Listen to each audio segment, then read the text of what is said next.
Être chef, ce n'est pas pouvoir malmener les gens. C'est pas avoir l'occasion d'utiliser les gens comme des serpillères. C'est avoir reçu de Dieu le fardeau d'être celui qui doit se débrouiller pour qu'il ne manque de rien. La plupart des gens qui sont pressés d'être des chefs sont des voleurs, sont des cupides qui veulent avoir l'occasion de voler ceux qu'ils sont censés bénir. Si vous enlevez de la fonction présidentielle d'un pays la possibilité de voler, il n'y a plus aucun avantage. Ce n'est qu'un fardeau. Celui qui ne veut pas voler, il ne peut jamais prier pour être président. Et s'il se retrouve président, c'est que Dieu l'a forcé. Et que par devoir d'obéir à Dieu, il l'a fait. Mais celui qui est pressé d'être président, c'est qu'il a l'intention de voler. Je l'affirme. Si tu n'as pas l'intention de voler, quand tu connais le salaire d'un président de la République, tu ne multiplies pas les 5 ans de mandat, ça ne fait pas 1 milliard. Celui qui dépense 2 milliards, 8 milliards, 20 milliards dans une campagne électorale est un voleur. Parce que s'il n'a pas l'intention de voler, il ne peut jamais mettre 20 milliards pour aller gagner un salaire de 2 millions par mois. Par année, ça fait 24 millions. Sur 5 années, ça ne fait même pas 200 millions. Celui qui dépense plus de 200 millions pour être élu président est un voleur. Il a volé pour prendre le pouvoir. Vous avez été ses complices en partageant le fruit de son vol. Vous lui avez donné le mandat d'aller récupérer au centime ce qu'il a volé. S'il vous vole, vous l'avez mérité.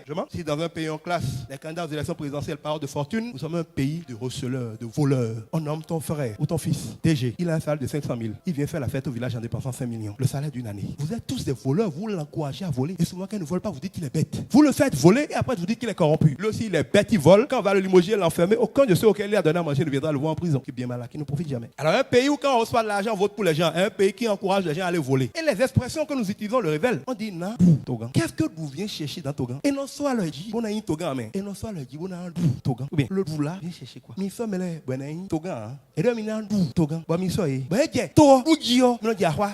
Qui n'est pas sérieux parmi vous et eux? Et pourtant, il y a de belles expressions en fond pour dire Gaon, non, Gan, mais nous disons un tout Gan. Somi. Vous ne savez pas que Somi, Wagami. Nous savons tous que ce n'est jamais bon signe. Somi, là, comment ça peut être bon signe? Pourquoi on va supplier de servir? Pourquoi je vais laisser ma femme, mes enfants, mes affaires, mon repos, ma liberté? Si je m'achète une belle voiture, je suis en privé, personne ne me dit rien. Dès que je commence à servir la nation, tu achètes un vélo, on va dire que c'est l'argent de la nation. Si tu n'as pas l'intention d'aller voler, comment tu peux te balader à supplier les gens de te choisir? Pour gagner quoi? On ne peut être pressé de diriger un pays si Dieu ne vous y force pas que si on veut bouffer le pays.